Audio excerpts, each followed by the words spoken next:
Este va a ser uno de los vídeos que quizás cambien su concepción del universo, o tal vez no, porque como he dicho muchas veces, coja los datos que aquí le vamos a entregar de manera muy deportiva, como que fuera un cuentecillo de ciencia ficción de Asimov. O quizás no. Eso depende de usted. Después de efectuar una serie de cálculos que os vamos a mostrar sorprendentes, parece ser que llegamos a la conclusión de que la Tierra no es como nos dicen que es. Y no me refiero a que sea como un disco de vinilo, aunque quizás los que afirman tal cuestión aportan datos muy interesantes que nos permiten entender muy bien por qué ellos dicen que es de esa manera.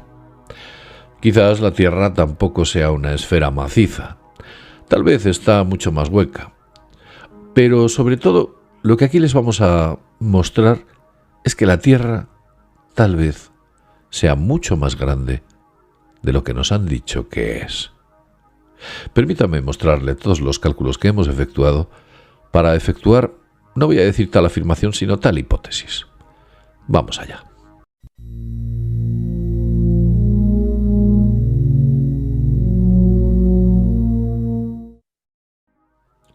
Buenos días y bienvenidos a mundodesconocido.es. La Luna, como he dicho antes, es un gigante que no debería estar ahí, que no soy yo quien lo dice, sino que si atendemos a las proporciones de los planetas madre y sus lunas, nuestra querida Luna es como una especie de enorme planeta que está situado ahí sin saber exactamente las causas o los motivos. Cuando se mandaron las primeras ondas a la Luna, o eso es lo que nos dijeron, inicialmente no se sabía con concreción cuál era la gravedad que aquel planeta tenía, o que esa Luna, nuestra Luna, tenía. Tuvieron muchos problemas, o eso es lo que nos contaron. Pero lo cierto es que, después de hacer un análisis exhaustivo sobre los distintos planetas y sus distintas grandes lunas, llegué a la conclusión de que efectivamente parece que existe una pauta y una proporcionalidad de madre e hijo, planeta de un tamaño determinado y lunas de un tamaño determinado. Esa proporción se rompía en el planeta Tierra. Cogí varios planetas, entre ellos los más grandes, que tienen más números de planetas, para intentar encontrar esa proporcionalidad. Los planetas enanos fueron descartados y por supuesto también Mercurio y Venus, que no tienen satélites. Nos quedamos con la Tierra, Urano, Neptuno, Júpiter y Saturno. Y cuando efectuamos el cálculo vimos que aquí había algo que no encajaba de manera debida, o por lo menos así lo pensábamos. Decidimos acudir a esta nueva herramienta que es ChatGPT. Y en ChatGPT vimos que pasaba algo muy extraño al entregarnos los datos. Por favor, permítame leerle la pregunta que le hice concretamente a ChatGPT. Vamos allá. Lo que hice fue lo siguiente. Como no quería darle pistas a ChatGPT, le conté que quería hacer una serie de cálculos sobre un sistema solar hipotético que no existía. Le llamaba Sol 2. En él había una serie de planetas situado en una serie de puntos concretos. Cada planeta tenía un diámetro o un radio ecuatorial determinado y había planetas que tenían satélites y otros no tenían satélites. En aquellos que tenían satélites me ceñí a los llamados satélites grandes y di esos datos de satélites grandes, concretamente su radio ecuatorial.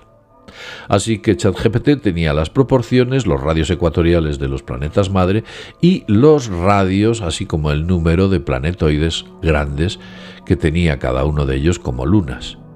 Para terminar le pregunté por el planeta C. El planeta C es la Tierra. Pero solo le di un dato. Le dije que ese planeta C tenía una luna cuyo radio ecuatorial era el de nuestra luna. De tal modo que al tener todos esos datos del sistema solar y el tamaño de nuestra luna, calculase cuál debía ser, atendiendo a las proporciones, el radio ecuatorial de C. Vamos, en resumidas cuentas, estaba preguntándole cuál es el radio ecuatorial de nuestro querido planeta Tierra, pero siempre utilizando una hipótesis sobre otro sistema solar. ¿Y sabéis qué respuesta me dio? Me dijo lo siguiente. Dado que no se puede aplicar la ley de Titus-Bode y no se proporcionan datos adicionales sobre las distancias entre los planetas, las órbitas o las masas, la única forma de interpretar o estimar el radio ecuatorial del planeta C es buscar los patrones o relaciones en los datos. en los datos proporcionados. Sin embargo, es importante destacar que cualquier estimación basada en los patrones observados en los datos no garantiza una respuesta precisa.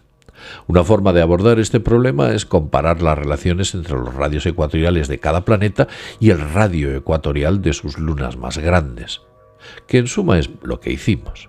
Y le dijimos, después de entregarme los radios ecuatoriales de los distintos planetas, llegó al planeta C, al planeta Tierra. En cada uno de los anteriores planetas había calculado unas proporciones que oscilaban entre 32, 26, 22 y otro tipo de datos. Y es verdad que esas proporciones siempre se mueven ahí, 24, 25, 32. Era muy extraño que nuestro querido planeta tuviera ese gigantesco satélite natural girando alrededor nuestro. Y entonces me dijo, podemos tomar el promedio de las relaciones calculadas anteriormente. Y después de efectuar el cálculo promedio, llegó a la conclusión de que los promedios de las lunas indicaban que su proporción era de 24.85. Cuando aplicó esta relación promedio para el cálculo ecuatorial de la luna, con respecto al planeta C, descubrimos que el dato que nos entregaba era el siguiente. Nos decía que el planeta C, la Tierra, debía tener un radio ecuatorial ni más ni menos que de 43.224 kilómetros.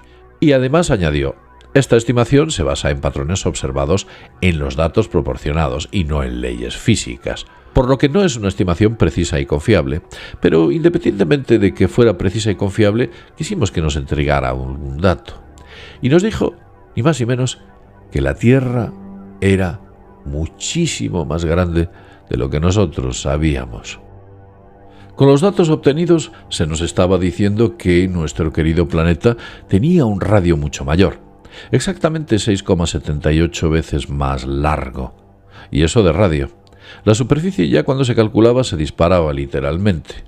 Estamos hablando de que esa superficie pasábamos de tener 510 millones de kilómetros cuadrados a tener ni más ni menos que 23,5 mil millones de kilómetros cuadrados.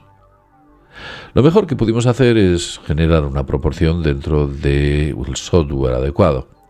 Y aquí podemos ver nuestro querido planeta como supuestamente y según la ciencia nos dicen que es. Y aquí podemos ver nuestro querido planeta, el enorme tamaño que tendría si atendemos a las proporciones entre lunas y planetas madre. En este gráfico podemos ver la proporción existente entre lo que la ciencia dice que es nuestro mundo, comparado, por ejemplo, con Júpiter, el gigante de nuestro sistema solar. Y aquí veríamos la proporción existente entre el planeta que ChatGPT nos entrega en base a las proporciones lunares y de sus planetas madre con respecto a Júpiter. Como ve usted, la diferencia es muy grande. Vamos a hacer lo mismo con Saturno. Aquí vemos Saturno, Júpiter y la Tierra, que se nos ha dicho que es así. Pero vamos a ver la proporción entre Saturno, Júpiter y la Tierra, esa Tierra gigante que debería corresponder a nuestra Luna. O esa es la hipótesis que planteamos. Como he dicho antes, no afirmamos nada, no saque las cosas de contexto. Fíjese, ¿puede ser así? No lo sé. Tal vez no. O quién sabe. ¿Realmente estábamos viviendo en un planeta gigantesco, mucho más grande? Cuando observamos en la parte superior y aplicamos al tamaño de nuestro planeta y lo colocamos sobre una superficie, en la superficie del Polo Norte, vemos que el tamaño del planeta ocuparía exactamente eso. Visto desde arriba parecería un disco, aunque no lo es, se trata de una esfera. Eso quiere decir que viviríamos en una especie de reserva natural situada en los confines del planeta, y más allá de esa reserva y superando la famosa barrera de hielo antártica, no podríamos saber quién está detrás de ese punto. Quizás algún tipo de especie mucho más evolucionada. Recordemos que, según el consenso científico, los dinosaurios estuvieron muchísimo más tiempo aquí con nosotros. El origen de los dinosaurios se data